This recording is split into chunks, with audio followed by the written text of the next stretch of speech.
Alors, la grande question, l'esprit peut-il vraiment guérir le corps? C'est une question, qui fascine, qui divise aussi et qui se balade un peu entre le mythe du développement personnel et une possible réalité biologique. Est-ce qu'une simple pensée, une croyance peut avoir un vrai impact sur notre santé? Pour analyser ça, on a réuni plusieurs sources vraiment intéressantes. On a la transcription d'une émission spécialisée sur cette relation corps-esprit, des articles scientifiques assez pointus sur l'effet placebo et la philosophie de la thérapie, et aussi une présentation universitaire sur les traitements non pharmacologiques de la douleur chronique. Notre but aujourd'hui, c'est de décortiquer ce qui se passe, mais vraiment dans notre biologie, quand une croyance a l'air d'influencer notre santé. On va essayer d'aller au-delà des idées toutes faites. Allez, on commence par le plus connu et peut-être aussi le plus mal compris. L'effet placebo. On a souvent cette image que c'est un truc pour les gens qui n'étaient pas vraiment malades ou que c'est juste dans la tête. Oui. Pourtant, les sources qu'on a là montrent que c'est un phénomène biologique extrêmement puissant et surtout mesurable. Absolument. Et il faut vraiment insister là-dessus, un placebo, pour bien le redéfinir, c'est une substance ou une méthode sans aucun effet thérapeutique propre, un comprimé de sucre par exemple, mais qui déclenche quand même une amélioration réelle, observable. D'accord. Son pouvoir est tellement important que, comme le rappellent nos sources, n'importe quel nouveau médicament doit prouver qu'il est plus efficace qu'un placebo pour être mis sur le marché. Ce qui est énorme quand on y réfléchit. Ça veut dire que la barre de comparaison pour toute la pharmacologie moderne, c'est la puissance de notre propre esprit à créer un effet. C'est exactement ça. Ça en dit déjà très long. Et les exemples concrets dans la littérature scientifique ils sont tout simplement stupéfiants. Parlons-en justement parce que c'est là que ça devient concret. Le cas des antidépresseurs, c'est un classique qui est souvent cité. Oui, il y a une étude très célèbre qui a comparé le Prozac à un placebo sur des patients qui souffraient de dépression grave. Le résultat, un effet comparable entre les deux. Mais le plus incroyable, en fait, c'est ce qu'on a vu avec l'imagerie médicale. C'est-à-dire? Des IRM fonctionnels ont montré des changements réels, visibles, dans le fonctionnement du cerveau des patients qui avaient pris le placebo. Donc ce n'est pas juste une impression subjective de se sentir mieux. Le cerveau changeait physiquement son activité, comme avec un vrai médicament? Précisément, l'activité dans certaines zones du cortex préfrontal, celles qui sont associées à la régulation de l'humeur, était modifiée. Ce n'était donc pas juste une idée, c'était une réalité neurologique. D'accord. Mais l'exemple qui va peut-être encore plus loin, c'est celui sur la maladie de Parkinson. Ah oui, celui-là est incroyable. Parce que là, on n'est plus dans le domaine psy. On parle d'une maladie neurologique dégénérative avec un déficit chimique très clair. Tout à fait.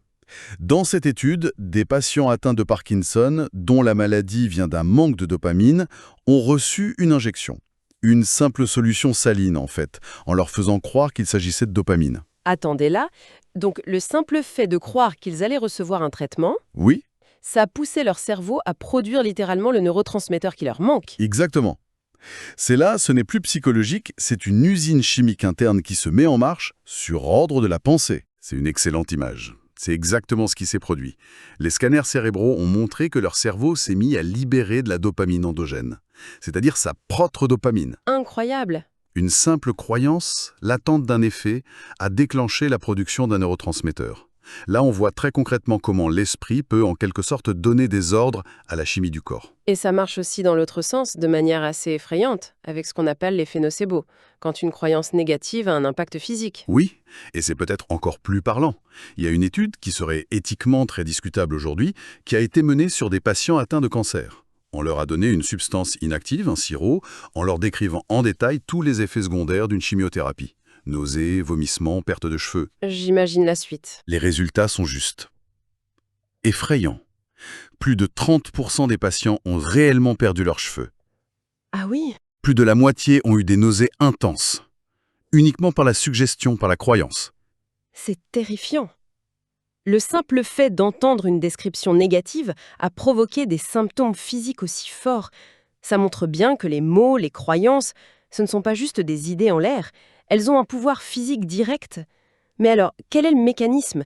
Comment ça marche? Le mot-clé qui revient dans toutes les études, c'est l'attente. L'anticipation. D'accord. Le cerveau anticipe l'effet d'un traitement. Et d'une certaine manière, il prend les devants. Il va produire lui-même la chimie nécessaire pour obtenir le résultat qu'il attend. C'est un peu comme un assistant trop efficace qui prépare déjà tout avant même qu'on le demande. C'est un peu ça, oui. Dans le cas de la douleur, par exemple, si on vous donne un comprimé de sucre en disant que c'est un antidouleur très puissant, votre cerveau anticipe le soulagement et il va libérer ses propres endorphines, nos opiacés naturels. Et ça, on le voit à l'imagerie. On le voit très clairement. Un placebo analgésique active les mêmes zones du cerveau que la morphine. Il ne s'agit donc pas d'un effet psychologique un peu flou, mais bien d'une réponse neurobiologique concrète, localisable. D'accord, donc l'effet placebo, c'est un boost neurochimique puissant déclenché par l'attente. Mais une des sources le précise bien, cet effet a tendance à s'estomper, souvent après quelques semaines. Alors comment on explique les cas de guérison ou d'amélioration qui durent, que certains attribuent à un changement d'état d'esprit? On sort du placebo là, non? On sort du placebo, disons, classique. Oui. Et c'est là qu'on arrive à une deuxième hypothèse, plus profonde, pour expliquer les effets à long terme. Elle se base sur les travaux du chercheur Robert Naviaux, sur ce qu'il appelle la réponse cellulaire au danger. La réponse cellulaire au danger.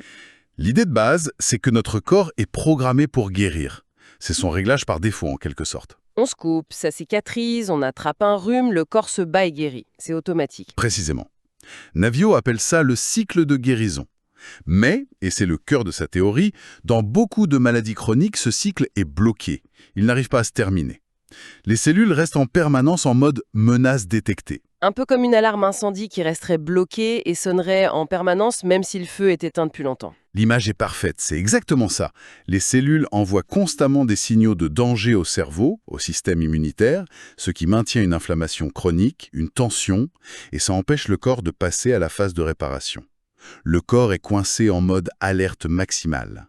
Et comment l'esprit peut-il intervenir pour enfin couper cette alarme qui hurle? Eh bien, c'est là que ça devient fascinant. Un changement profond de perspective, que ce soit se sentir enfin compris par un thérapeute, croire très fort en une nouvelle méthode, ou même vivre un événement qui change sa vision de la vie, tout ça peut agir comme un signal de sécurité pour le système nerveux.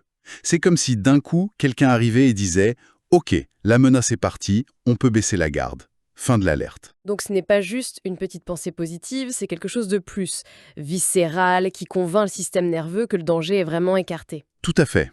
Et quand ce signal de danger est enfin désactivé, le corps peut rebasculer en mode réparation et croissance. C'est un état géré par notre système nerveux parasympathique. Pour faire simple, c'est l'inverse du mode combat ou fuite. Le stress, l'adrénaline. Voilà, le système sympathique. Le parasympathique, lui, c'est le mode repos et digestion. C'est le moment où le corps se dit « Ok, tout est calme, on peut lancer les réparations, bien digérer, reconstruire les tissus ». Du coup, on n'est plus dans une simple anticipation à court terme comme le placebo, c'est un vrai changement de régime pour le corps, ce qui peut expliquer un effet beaucoup plus durable. Cette idée de signal de sécurité qui désactive l'alarme est très parlante. Mais une des sources insiste sur un point crucial. Il ne suffit pas de se dire « je vais penser positif » ou de le décider avec sa volonté. Pourquoi est-ce que cette approche simpliste, ça ne marche pas? Parce que les processus qu'on essaye d'influencer, comme la température du corps, l'inflammation, les hormones, tout ça, c'est géré par notre système nerveux autonome. C'est le pilote automatique de notre corps. Il est inconscient. Il est largement inconscient. Et il ne répond pas aux ordres directs de notre esprit conscient. On ne peut pas lui dire « baisse l'inflammation maintenant » ou « arrête d'avoir peur ». Ça ne fonctionne pas comme ça. On ne peut pas juste appuyer sur le bouton « off » de l'alarme. Exactement. Et la transcription de l'émission utilise une analogie informatique qui est très claire pour comprendre ça. Il faut imaginer notre corps comme un ordinateur. D'accord, je vous suis. Le système d'exploitation, le programme de base, c'est notre cerveau le plus ancien, le cerveau reptilien. Il a un programme binaire, ultra simple. Danger ou sécurité, c'est tout. On ne peut pas le désinstaller, il est là pour nous maintenir en vie. C'est notre programme de survie. Voilà.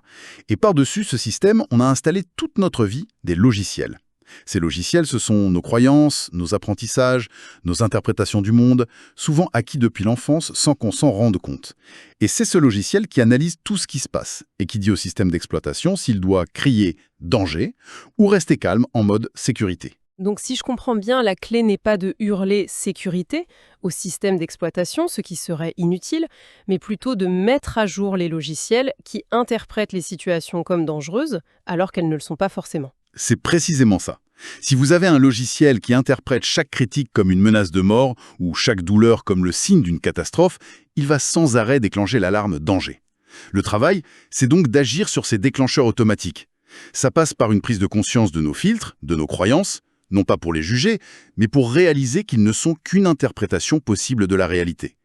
C'est en changeant cette interprétation qu'on peut changer la réponse biologique du corps. Ce n'est pas un acte de volonté, c'est un changement de perception. L'idée de reprogrammer des logiciels est très claire. Mais concrètement, comment on fait? Heureusement, la présentation sur la douleur chronique qu'on a là ancre tout ça dans des thérapies bien réelles. Oui, et c'est là qu'on voit l'application pratique. Prenons quelques exemples. D'abord, quelque chose d'assez simple en apparence, l'éducation à la neurophysiologie de la douleur. C'est-à-dire expliquer aux gens comment leur douleur fonctionne? Exactement. En physiothérapie, le simple fait d'expliquer aux patients que la douleur n'est pas une mesure directe de la blessure dans leur corps, mais plutôt un système d'alarme du cerveau, ça change complètement leurs croyances. On leur apprend que le cerveau peut faire sonner l'alarme très fort, même pour une petite menace, s'il a appris à avoir peur. Et les études montrent que juste cette compréhension, Cette mise à jour du logiciel? cette mise à jour du logiciel, ça réduit l'intensité de la douleur et la peur du mouvement. Ah, donc comprendre le mécanisme, c'est déjà une partie du traitement. C'est exactement ça. Un autre exemple, l'ergothérapie. L'objectif, c'est d'aider la personne à reprendre des activités qui ont du sens pour elle. Et la présentation cite une phrase qui résume tout. Il faut passer de la question « Est-ce que je peux faire cette activité ?»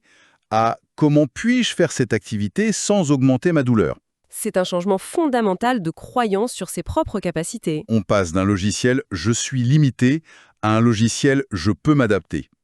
Et ça envoie un signal de sécurité au cerveau, du genre « Regarde, on peut faire des choses, le danger n'est pas si grand ». D'accord. Et même pour une technique comme l'acupuncture, la science moderne a des explications qui collent parfaitement à ça.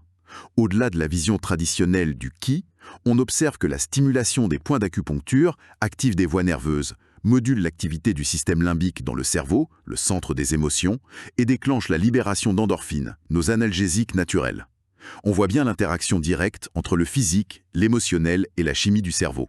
Il semble donc que les approches non médicamenteuses les plus efficaces pour la douleur chronique sont celles qui intègrent complètement cette dimension psychologique, cette action sur les croyances. Absolument.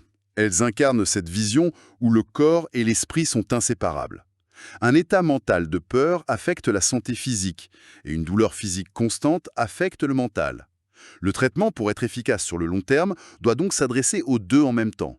Il doit calmer le corps et le logiciel qui interprète les signaux du corps.